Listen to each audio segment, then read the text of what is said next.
¿Qué hará Gabriela? Dice, mire Gabriela, ¿qué hará Gabriela? Vamos al hoyo, Blanca. Vamos al hoyo, Flaquita. Grande Gabriela, ¿eh? Hola, bienvenidos a su programa ¿Qué hará Gabriela? La pregunta de rigor en mi vida. Desde aquí, desde El Salvador, Centroamérica, les saludo para contar un poco de mi vida en esta entrevista que me hizo Moris Aldana. En ella abordamos un poco de lo que ha sido mi vida con la discapacidad que tengo, que consiste en movilidad reducida por una distrofia muscular de cinturas. Es decir, que me cuesta moverme y tengo muchas limitantes, por lo que necesito la ayuda permanente de personas que estén a mi alrededor o en todo caso también de adaptaciones con barras, elevadores de inodoros, silla de ruedas, etc. Así que bienvenidos a un nuevo capítulo y espero que sea de su agrado. Hola a todos, bienvenidos a su programa ¿Qué hará Gabriela? Donde Gabriela responderá a la inevitable pregunta de ¿qué hará? Con nosotros Gabriela, quien nos hablará un poco sobre ella misma. Hola Gabriela. Hola, es un gusto para mí estar aquí y compartir mis experiencias. Hola El Salvador. Estamos, bueno, el principal objetivo ahora es introducirla, y creo que lo más digno de mencionar en esta situación es que usted posee una discapacidad. Sí, soy una mujer con discapacidad. Cuéntenos un poco sobre la discapacidad. Es una enfermedad neurodegenerativa que causa debilidad en los músculos. Son trastornos que al principio afectan a los músculos alrededor de la cintura, escapular y las caderas. Estas enfermedades empeoran con el paso del tiempo y bueno, eventualmente pueden comprometer otros músculos. En mi caso, mi condición se llama distrofia muscular de cinturas. Se considera esto de músculos alrededor de la cintura, escapular y las caderas. Esta enfermedad está subdiagnosticada. Estas enfermedades son un conjunto de enfermedades en sí, en las que se hereda una proteína del músculo anormal.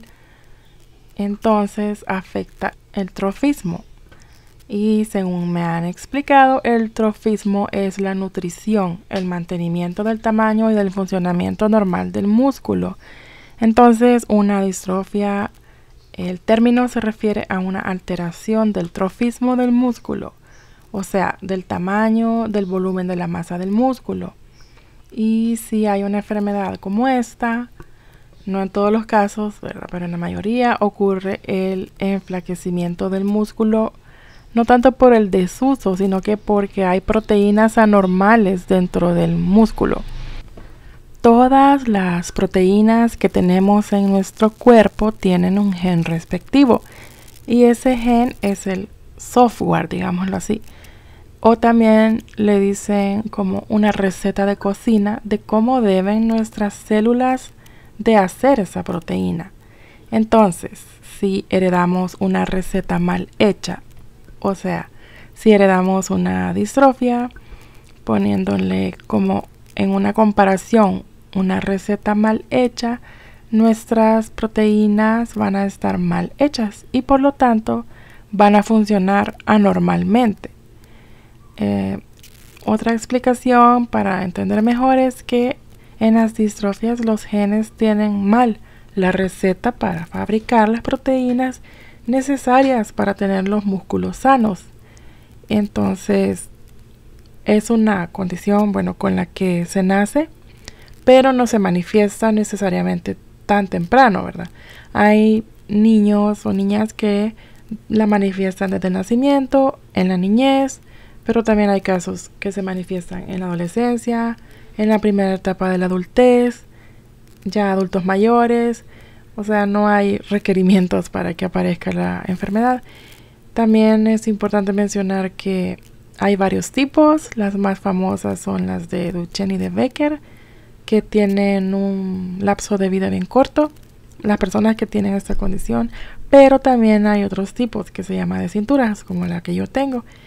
Y dentro de esta hay más de 30 tipos. Y si tomamos en cuenta los subtipos, hay más de 50. Los primeros síntomas que aparecen son caminar de puntitas, que a mí me pasó, ¿verdad? Caminar de puntitas, problemas para levantarme de una silla, problemas para subir gradas, caídas frecuentes, problemas para correr, problemas para hacer deporte. Y como va avanzando con el paso del tiempo, también se me dificultó desde hace años levantar los brazos para peinarme, para lavarme el cabello, etcétera, ¿verdad? Son un montón de limitaciones que se van dando a medida pasa el tiempo. La debilidad no es repentina, sino que va poco a poco. Uno va sintiendo los grandes cambios de actividades que antes se podían hacer sola, que yo podía hacer sola, ahora necesito ayuda de personas para hacerlo. Y muchas veces las cosas que yo quiero hacer porque yo quiero hacerlas, pues no las hago por las limitaciones y también porque no puedo exigir a los demás hacer algo que yo quiero. Ok, y en este caso la condición es notoria, en vista de que estamos en un podcast, tenemos que describirla. No sé, cuando dice distrofia de cintura, ¿se refiere a que su cintura es más cinturosa? No, es que este tipo de distrofia de cinturas se caracteriza por la debilidad proximal que afecta a la cintura escapular y pélvica. Se llama distrofia de cinturas porque se considera cintura de la cadera para abajo y del hombro para abajo. Y sí, la palabra distrofia se escucha bien rimbombante, pero sí, suena así como acondromorfia citoplásmica. sí, pero sí, el término distrofia está definido en la RAE como un estado patológico que afecta a la nutrición y al crecimiento. Entonces ahí se da a entender mucho de qué significa, ¿verdad? Tener distrofia es una alteración, digamos, de la nutrición y del crecimiento del músculo. Por lo tanto, deriva en una debilidad muscular. Ok, entiendo. O sea, estoy corroborando aquí en la fabulosa biblioteca de consulta de ¿Qué hará Gabriela? Y es más bien la destrucción de células musculares y no regeneración.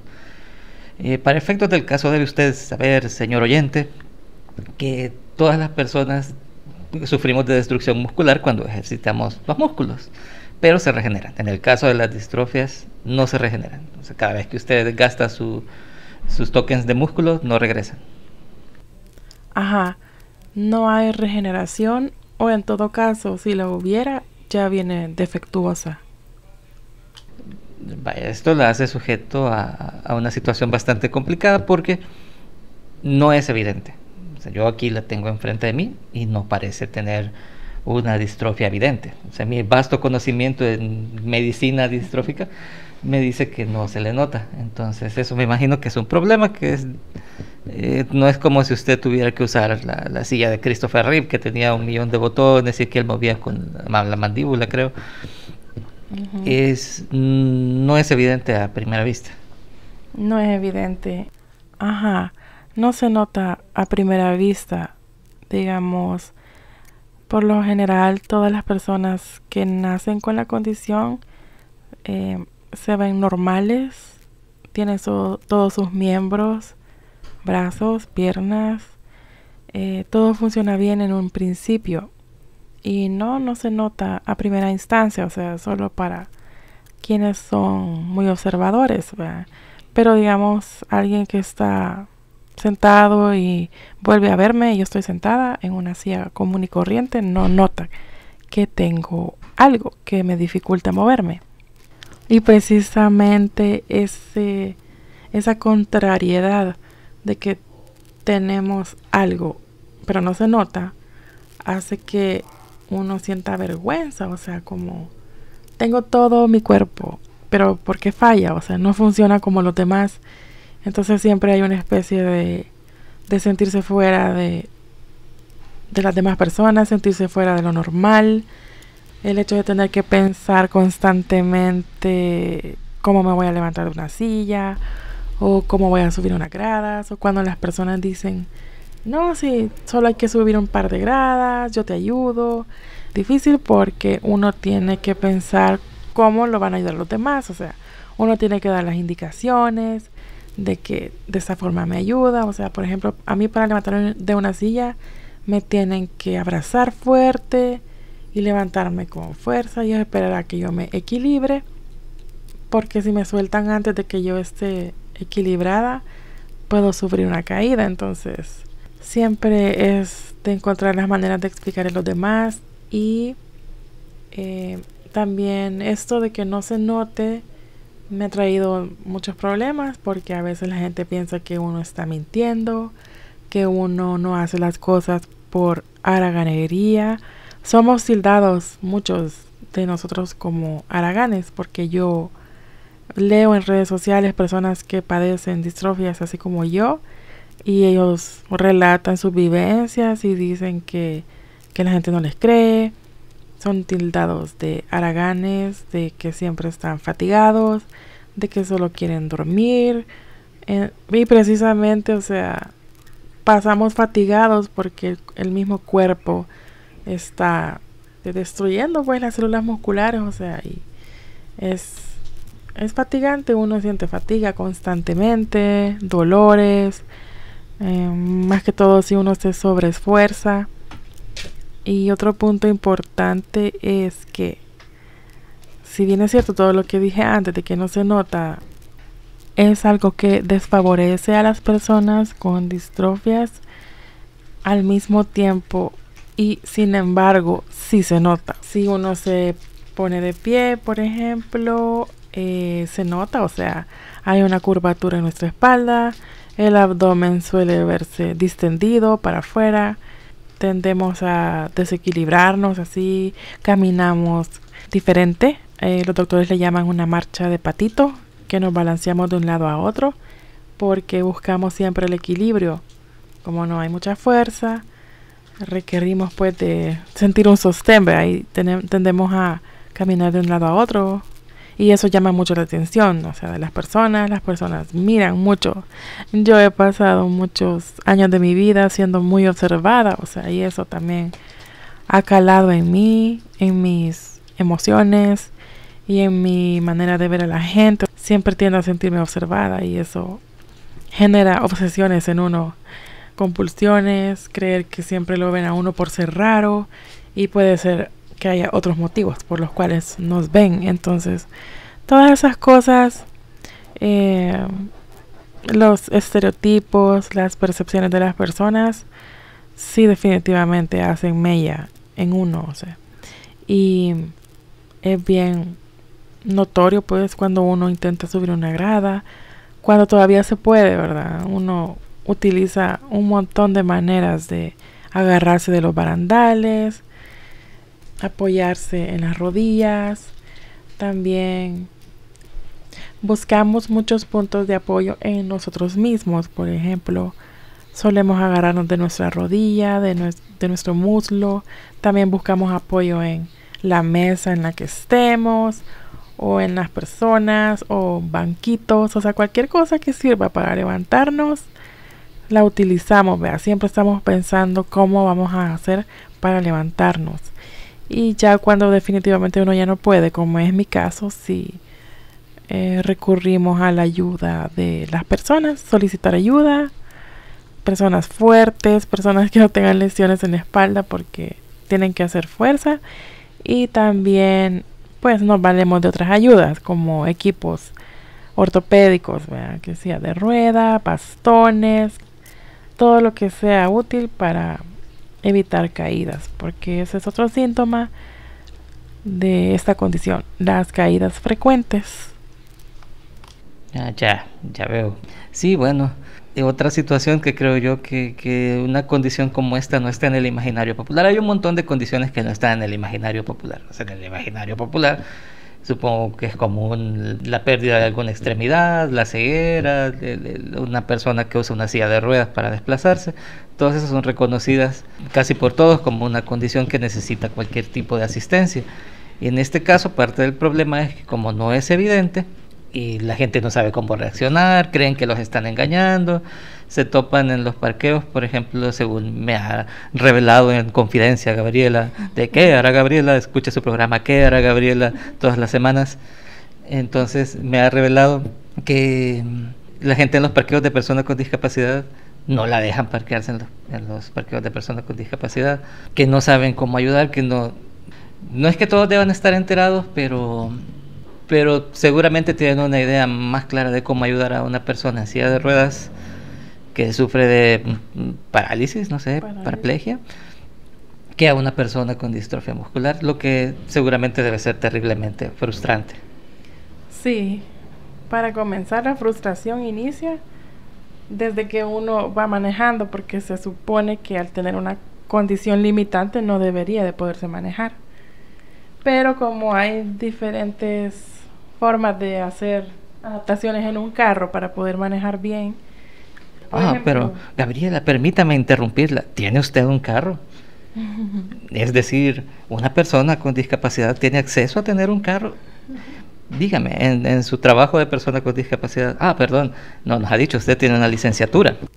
Sí, tengo una licenciatura en Relaciones Públicas y Comunicaciones, que también está incluido el periodismo ahí, y precisamente fue otra de las barreras a la que me enfrenté, el hecho de estudiar en una universidad y obtener una carrera, ¿verdad? Me enfrenté tanto a las opiniones de que yo no iba a poder, como al gran reto que era la infraestructura de la universidad. O sea, esa era una gran barrera para mí. O sea, todas esas estereotipos, ajá, de que una persona con discapacidad no puede hacer una vida regular como todos, es un mito, ¿verdad? Y al mismo tiempo, cuando uno desmitifica ese mito, porque uno pudo hacer lo que se supone que no se puede hacer, llega la sorpresa de muchos y cuestionan. O sea, ¿realmente pudiste? ¿Cómo pudiste? Para uno significa mucha valentía, para otro significa demasiado riesgo, y la gente por lo general me da sus opiniones. O sea, te atreviste a mucho, tal vez fue mucho para vos.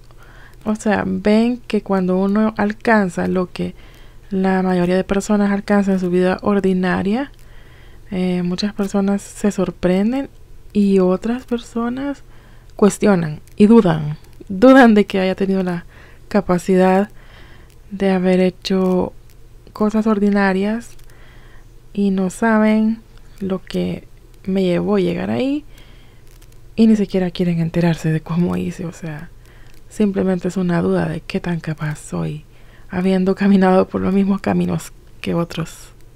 Muchos de los desafíos que he logrado solventar, la gente no los puede creer, y porque se supone que no se puede, o sea, ante los ojos de la gente, porque todos, cuando vemos una persona con discapacidad, creen que todos pueden aconsejarla y decir cómo podría mejorar o cómo podría mejorarse a sí misma, porque es algo anormal. Entonces, como en la sociedad siempre buscamos la normalidad, y cuando digo normalidad es lo que está mal llamado normalidad, ¿verdad?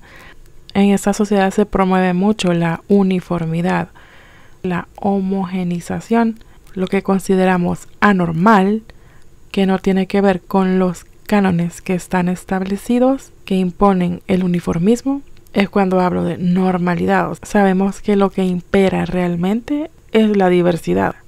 La diversidad en todo sentido, diversidad de personas, diversidad de animales, diversidad en todo sentido.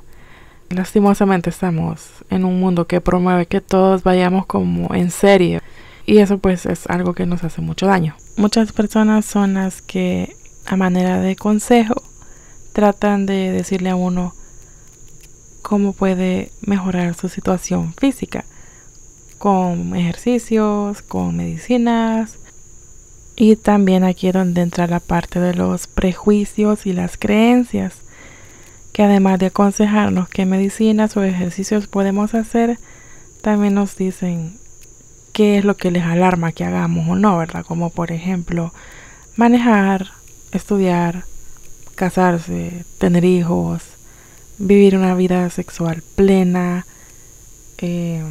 porque la persona con discapacidad muchas veces se ve como un niño al que cuidar permanentemente o para toda la vida. Gabriela, ¿se ha topado usted con esta situación de ser usted el ejemplo de la imagen de cierto evento que se celebra anualmente, que rima con Platón, que no podemos decir aquí, en el que se toma como no sé, una imagen de superación, bla, bla? Sí, fui parte de eso. Ok. Fui parte de ese evento que se va. Lo que digo es que ahí yo no lo estoy atacando, no ataco a las personas que dicen eso. Digo, ahí se muestra como la discapacidad como un reto a superar y esto va a pasar y nosotros estaremos ahí. ¿Qué opina?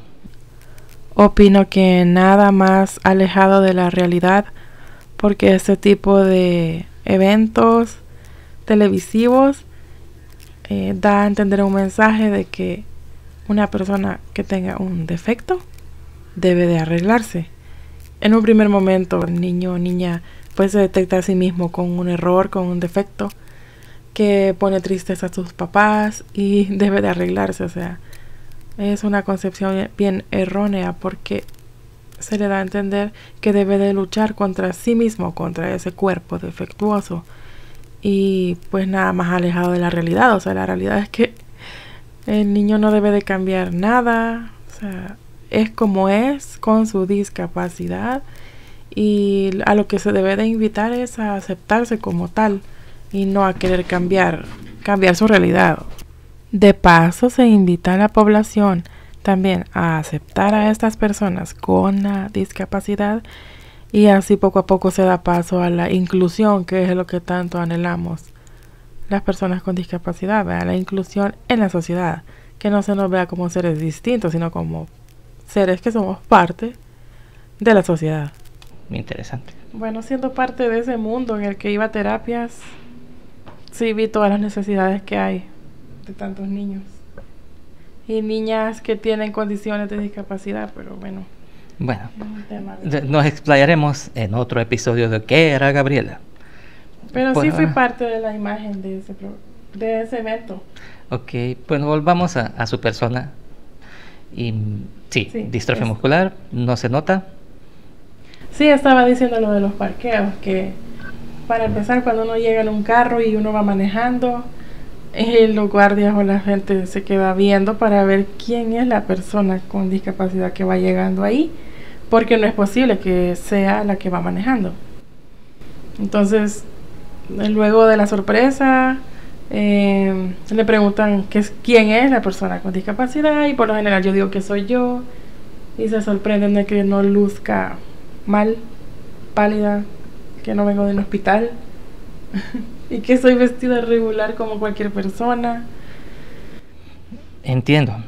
El personal de seguridad y atención a los clientes tiende a sacar sus propias conclusiones. Sí. Ok, pues me decía que es progresiva, que va avanzando, ¿verdad? Es decir, al principio seguramente estaba menos presente, era más leve, y ahora es más fuerte o no sé. Sí, tiene sus diferentes etapas, y la verdad nunca pensé que iba a vivir una condición que yo traigo en mí, que me aniquila.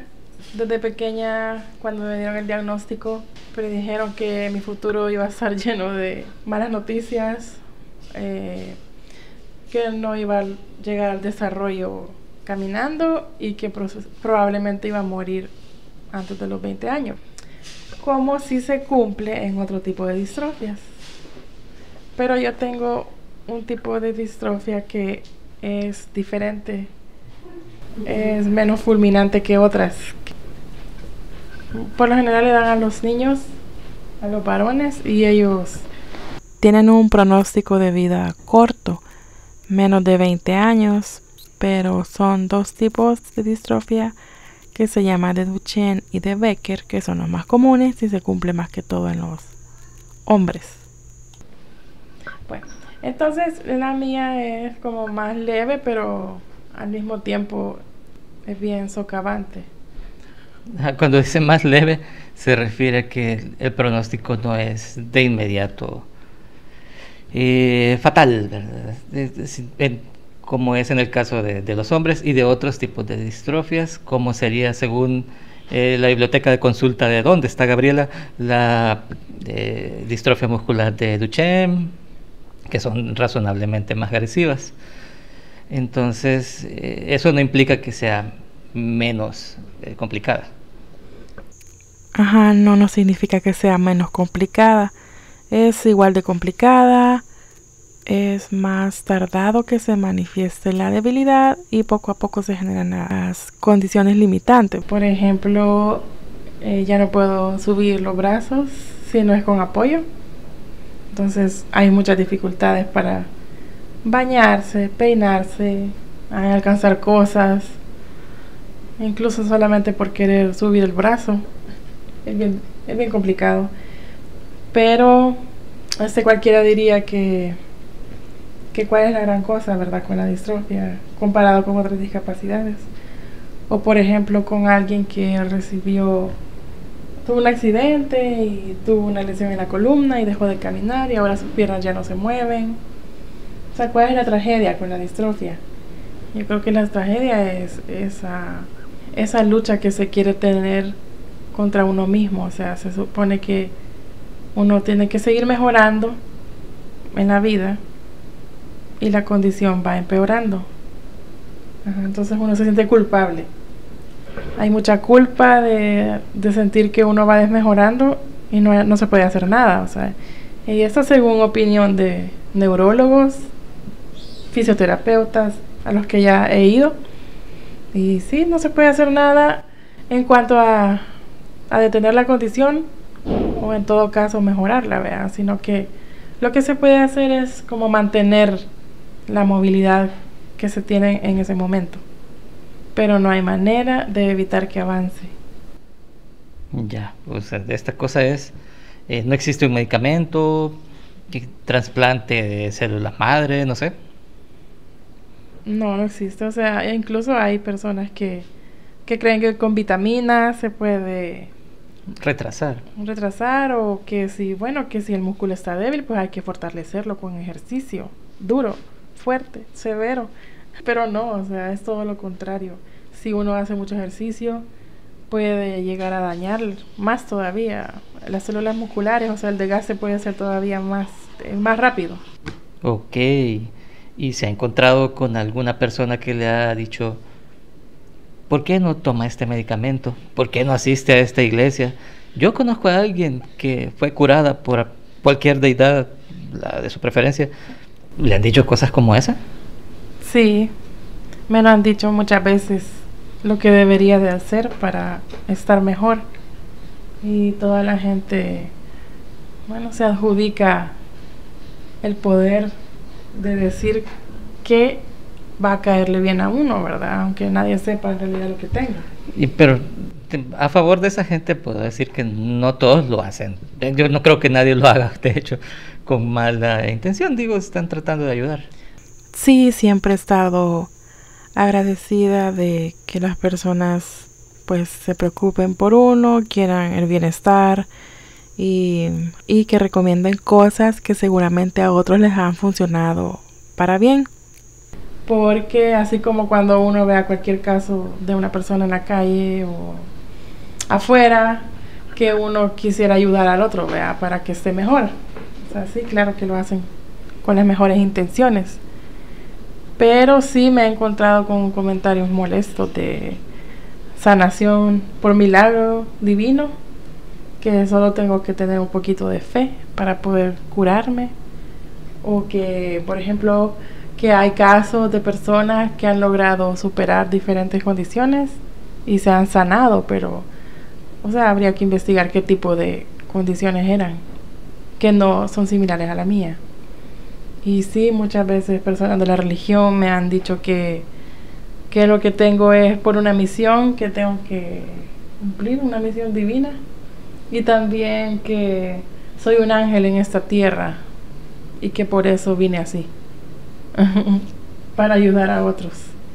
Ah, ¿y qué opina? ¿Es usted un ángel? ¿Nos ha ocultado su verdadera identidad, Gabriela?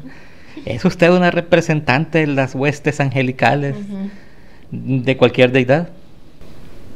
No. Ah, demonios. Para Ángeles, quiero decir. convertirme en ángel. Obviamente no voy a desmerecer todos los avances que hay en la medicina. Cuánta gente no consume vitaminas, suplementos, polvos que fortalecen los músculos. O sea, claro, todo eso sirve a muchas personas. Les ayuda con el gimnasio, el crecimiento de los músculos, y para cada caso es distinto. O sea, eso no lo voy a desmerecer. Y Sí. también que la gente, bueno, también hay muchos expertos, ¿vea?, en nutrición que recomiendan qué comer. Todo eso sí sirve como a todas las personas. Cuidarse, mantener un peso ideal. Ok. Pues, ¿cómo es? ¿Cómo es por dentro llevar la situación?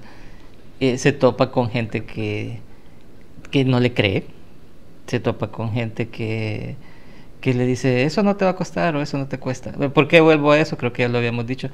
Porque se lo dicen a personas sin discapacidad. Y a veces sí es obvio que cuesta, pero nadie parece tomarlo en cuenta. Entonces, en su caso, no sé, se enfrenta con la indiferencia o con que las personas, tal vez tratando de incluirla, pretenden pasar por alto la condición, no sé. Sí, me he enfrentado con ese tema, sobre todo en el mundo laboral, y también me acuerdo en el área universitaria también me exigían, y si no podía hacer las cosas o yo explicaba que no podía, generaba molestia en las personas. ¿Podemos decir en qué universidad? Sí, igual no nos patrocina. ¿En qué universidad? En la Universidad Tecnológica de Salvador. Saludos. Donde había que subir 5 pisos para ir a clases. 5 pisos. 5 pisos o 3 pisos. Cuando una grada es una complicación. Sí. Multiplique una grada por 5 pisos.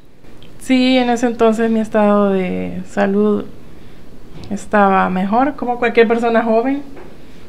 Podía hacer muchas cosas, como por ejemplo subir gradas, pero lo hacía con ayuda de los barandales. Y sí, era bien difícil, o sea, bueno, hubo veces que recibí ayuda de personas y por lo general siempre pedía que me llevaran mi mochila porque mucho pesaba y me costaba mucho llevarla ahí en la espalda.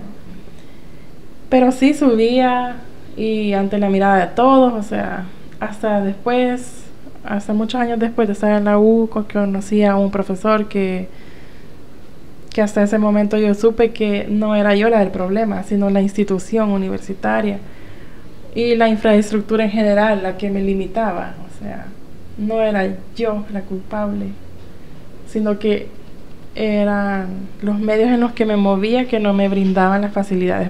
Entonces solicité ya en los últimos años de carrera que me cambiaran las aulas del 5º piso al 2º piso, que era lo más que se podía hacer, y me lo cumplieron. Cuando a uno le hacen ver que el problema no está en uno, sino que afuera, en la calle, en las instituciones, en la forma en la que está hecho todo en el país, uno siente un gran despertar y se quita esa culpa. No, entiendo. Sentía culpa. Sentía culpa porque yo me sentía que yo era la del problema, o sea, tenía problemas para subir gradas, era mi problema, pero en realidad no, o sea, tendrían que brindarme las facilidades por derecho, y también, o sea, que yo no era la única que necesitaba las facilidades, había más gente con discapacidad, chicas que usaban silla de ruedas, que las tenían que llevar chineadas entre 4 personas, personas que usaban bastón, muletas, o sea, tantos casos, personas que tenían accidentes y llevaban el pie enyesado y así tenían que subir. Y eso era ante la mirada de todos, o sea, ante la mirada de maestros de derecho, personas que sabían de derechos humanos, derechos civiles, derechos de personas con discapacidad. Y era como, bueno, si así es este país, así toca. Y punto. Sí, bueno, las instituciones tienen un largo historial de pasar por alto todo lo que no les convenga. Entonces, es terrible, la verdad. Al menos al final parece que prestaron un poco de atención. Sí. Y lastimosamente, pues las cosas siguen igual. O sea, no quiere decir que en el mundo universitario me costó más que en otros lugares, ¿verdad? Siempre hay dificultades y entiendo que estamos en un país que no tiene la infraestructura adecuada, o sea. Y el proceso para obtener una placa de persona con discapacidad entiendo que tampoco es así, ni el más rápido, ni el más ágil, ni el más accesible. Sí, es un proceso bien engorroso. También uno tiene que demostrar que tiene una condición de discapacidad. Para eso se va al CONAIPD y uno es evaluado por una fisiatra que ve que uno pueda tener el sentido de la orientación, volver a ver a la derecha, a la izquierda, que el cuello esté bien, ¿verdad? Y que uno pueda girar el timón, frenar, acelerar. Y cuando ya aprueban que uno es apto para manejar, se siguen otros procesos en CERTRASEN. De ahí hay que ir al cambio de placas. También hay que ir a las experticias de la PNC, a que revisen el carro y que si el carro está apto para manejarse por una persona con discapacidad. Y sí, hay que trasladarse, hay que hacer como 4 viajes para hacer todo ese proceso. Y es bien complicado, o sea, en vez de facilitarle todo a una persona con discapacidad que le cuesta moverse y salir y estarse moviendo en varios lugares, todo es más engorroso, porque a una persona regular que necesita una placa, el proceso es bien rápido. Ok, como siempre, la institución presente. Saludos, institución. Estamos en ¿Qué hará Gabriela? Quise ponerle la placa de persona con discapacidad al carro precisamente para tener la facilidad de parquearme, de que la gente sepa, bueno, por lo menos las autoridades sepan que llevo un carro diferente. Pero como la cultura del país no está tan sabedora de esos temas, no todos se fijan que tengo una placa especial. Que todos los niños son los que se fijan porque ven algo diferente, pero los adultos no. Y bueno, hemos visto un montón de placas de personas con discapacidad en el país y eso significa que se está moviendo la gente con discapacidad. O sea, en realidad es un tema de interés que, aunque somos una minoría, estamos bien interesados en que se nos note y se nos cumplan estos derechos. ¿Y ha encontrado usted apoyo? ¿Algún tipo de apoyo? El apoyo permanente siempre ha sido el de mi familia. Mis papás han sido un apoyo muy grande. Mi pareja, y también he encontrado apoyo en internet. Busco, bueno, desde que está internet siempre busco personas como yo, que yo les llamo personas de mi tribu, porque en El Salvador nunca encontré gente como yo. Y de todas formas, en ese tiempo los doctores decían que yo era un caso en miles. Entonces eso me hacía sentir más sola todavía. Pero no es así, o sea, creo que eso era una creencia de ese tiempo, porque sí hay muchas personas con distrofias. También he encontrado apoyo en médicos, que he ido a neurólogos que son expertos en el tema de distrofias, fisioterapeutas y también psiquiatras, que me han ayudado a entender qué pasa dentro de mí emocionalmente y me ayudaron a descubrir qué me pasaba. O sea, que he desarrollado obsesiones y también ansiedad, que siempre tengo ansiedad, pero yo no lo sabía hasta que me lo dijo un psiquiatra. Me da ansiedad que me digan que tengo que ir a un lugar y yo no me pueda mover en ese lugar. Me da ansiedad andar sola. Pero con no me pueda mover, ¿a qué se refiere? Siento que nuestro público no podría no dimensionar la situación. Entonces, cuéntenos, va usted a un lugar. Para empezar, me da ansiedad no encontrar un parqueo fácil en el que alguien me ayude a bajar la silla de ruedas, o sea, un parqueo accesible.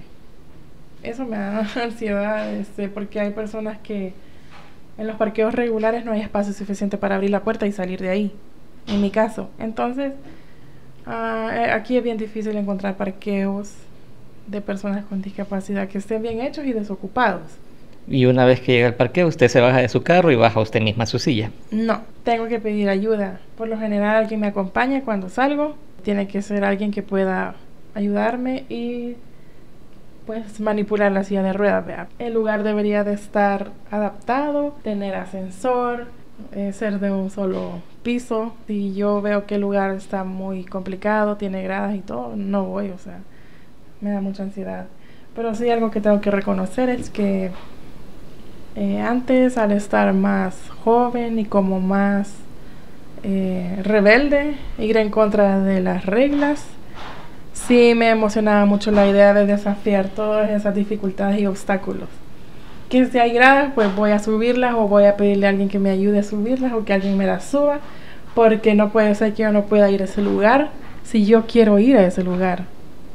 O sea, solo porque hay gradas o porque está en altillo no puedo ir. Yo decía, ¿cómo es posible que se me quite ese derecho de hacer algo que quiero? Pero ahora ya no soy tan luchadora en ese sentido. No sé si es cuestión de etapas de la vida de uno o ya me cansé de estar luchando contra todas esas dificultades y obstáculos. También me da ansiedad cómo son los baños. Los baños para personas con discapacidad, no sé si ustedes saben, pero por lo general están con llave, porque se supone que poca gente los ocupa. Y también debe ser también que cuando están abiertos al público cualquiera entra. Eso me da ansiedad, o sea, que el baño no esté adaptado, que no quepa la silla de ruedas, que el inodoro no me pueda alguien ayudarme a pasarme al inodoro, porque todo lo que yo hago es con ayuda. Y saber que uno tiene ansiedad porque tiene una condición física lo hace sentir culpable a uno.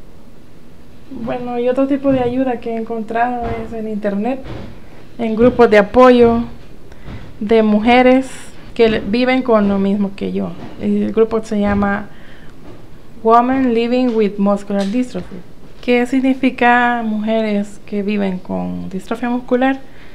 Y me sirve mucho leer estos grupos de apoyo porque me encuentro con muchos comentarios que se parecen a lo que yo estoy viviendo. Por ejemplo, hay una miembro del grupo. Ella pregunta que si la ansiedad y los ataques de pánico son parte de la enfermedad o solo es ella la que los tiene.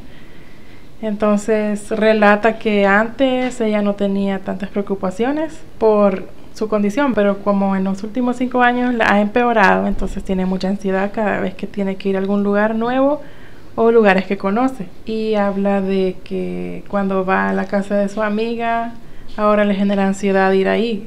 Ahora, como sabe las dificultades que va a tener, le da ansiedad y, por ejemplo, deja de tomar agua para no ir al baño, que son cosas que también yo ya he hecho. Eso es una elección que uno hace, o sea, prefiere aguantar sed que ir al baño. Y ¿por qué? Porque es muy difícil sentarse al inodoro, levantarse del inodoro. También es sobrepasar la intimidad de uno, que alguien llegue a levantarlo del inodoro. Y o sea, la gente lo hace por ayudar, yo sé, pero da pena que en lo más íntimo que hay de uno, que es ir al baño, pues tenga que entrar alguien para ayudarlo. Es un tema que se tiene que trabajar para aceptar que esa invasión a la intimidad va a ser parte del día a día. No sé, inclusive en la ida al baño habrá alguien ajeno a usted. Sí, y ya empieza también otro tipo de ansiedad, que es me tengo que apurar en el baño para que la persona que me va a venir a levantar, que tiene que dejar de hacer algo de su tiempo para venirme a levantar a mí. Escucho mucho sobre ansiedad y ansiedad. ¿Se ha topado con alguien que le ha dicho, qué exagerada sos, Gabriela? Sí, sí me lo dicen. Se lo dicen. ¿Y Me qué? lo dicen, ¿En qué contexto se atreven a decir eso? Me dicen que conocen casos peores, que el mío no está tan mal como ellos han visto otros casos. ¿Y ellos tienen alguna discapacidad? No. Ya, o sea, su conocimiento de la discapacidad proviene del evento con nombre parecido a Platón. Sí. Entonces, o sea, de lo que ven en la tele y eso. De lo que ven en la tele, en películas, sacan sus propias conclusiones. Y también, bueno, también he recibido comentarios que me dicen que si tuvieran lo mismo que yo ya se hubieran suicidado o que hubieran elegido mejor dejarse morir, aunque la condición en ninguna parte dice que lleva a la muerte. O sea, la vida que uno tiene es como todos. Sí, se refiere a que en principio viviría la misma cantidad de tiempo que una persona sin la condición, excepto que con la condición. Sí, no está catalogada como que lleva a la muerte, o sea, rápido, vea. Este tipo de distrofia, porque como dije antes, hay como 30 o más tipos de distrofia. Hay unas que sí son fulminantes, pero son casos bien severos. Voy a seguir comentando de lo que escribe la chica aquí en el sitio de Facebook. Y ella menciona que bueno, ya ha tenido ataques de pánico cuando sale de su garage. Y ella le dice que no tiene sentido, para ella misma no tiene sentido tener un ataque de pánico para dar un paso. Pero como siente que se va a caer, no da ese paso. Entonces se queda congelada. Que son cosas que me han pasado a mí también. Que no doy un paso porque siento que me voy a caer. Y entonces quienes me rodean o yo misma es así como, pero ¿por qué no? O sea, solo hay que mover el pie para adelante. Pero no se puede. Porque hay un desequilibrio. Uno siente un desequilibrio al dar el paso. Entonces ella escribe de que usa una scooter o silla de rueda motorizada para movilizarse. Entonces dice que siente que el mundo se va a acabar y va a ocurrirle algo horrible, aunque ella sabe que ese pensamiento no es lógico, pero lo piensa, ¿verdad? Entonces dice que se siente tonta por lo irracional que es a veces, pero no puede detener ese tipo de pensamientos. Entonces pregunta ahí en el grupo que si hay gente que recomienda medicamentos para disminuir esa ansiedad. Ella oye hablar que mucha gente toma medicamentos para el dolor, pero no parece que haya tanto comentario como para tomar pastillas para la ansiedad. Bueno, y lo que los demás le responden es que no está sola y que todos tenemos esas crisis de ansiedad, sobre todo cuando la condición va progresando. Interesante. Pues mire, yo lo que he notado es que no está presente aquel discurso que uno escucha siempre de todo está en tu cabeza, la limitación está en tu mente, de no existen límites. Uno ve mucho ese tipo de publicidad en los medios, pues. Se lo topa de repente en una cosa en Facebook, te observa el ejemplo de esta persona que no se rinde. Hemos escuchado, nos ha contado mucho sobre su vida y lo difícil que ha sido. Y ahorita voy a ser yo de abogado del diablo y voy a preguntar, citando a Evelina Lesper, ¿todos sufren? O sea, no desmerezco su sufrimiento, pero cualquier persona que esté pasando por una situación difícil, que este es El Salvador, hashtag El Salvador, le dirá que la vida aquí es dura para todos. Y no sé, o sea, su sufrimiento no es inferior, pero todos sufren. Uh-huh. ¿Y qué hace que mi condición me haga sufrir más que otro tipo de condiciones o de situaciones a otros, verdad? Sí. Uh-huh. No me hace que yo sea un ser que sufra más o menos que otros. Bueno, de todas formas, el sufrimiento es inherente al ser humano y también es parte de nuestra vida, parte de los altibajos. Como dicen que uno no puede estar siempre feliz, pero tampoco siempre triste, ¿verdad? O siempre sufriendo. Y como me han recomendado, el sufrimiento debe ser aceptado como parte de la vida y que vaya acompañado de alegrías. El sufrimiento y las alegrías. Pero sí tengo que decir, pues por experiencia propia, que la discapacidad hace todo diferente, hace que mi vida sea diferente, que todo lo viva con plenitud, con intensidad. Hay cosas que valoro más, hay detalles que se nos escapan y pienso que es importante que retomemos esos detalles pequeños que nos regala la vida, la naturaleza, y eso, pues que el sufrimiento sea parte de mi vida, aceptarlo, y como dicen que cuando a uno le dan una noticia fuerte en la vida es un momento de metamorfosis, y creo que eso es lo que yo vivo constantemente. O sea, la metamorfosis todavía no ha terminado y aquí sigue en mí, cambiando al paso que cambia mi condición de discapacidad. Entiendo. Y después de cerca de 40 minutos de entrevista, volvemos a la pregunta: ¿qué hará Gabriela? Vamos a tener otros podcasts en los que vamos a abordar diferentes temas, que las invitamos a todos los que nos escuchan a que nos puedan escribir al correo queharagabriela@gmail.com y pueden mandarnos sus preguntas o temas que quieran escuchar y que podamos discutir. Se abordarán temas de discapacidad y temas de no discapacidad. Sí, De todo.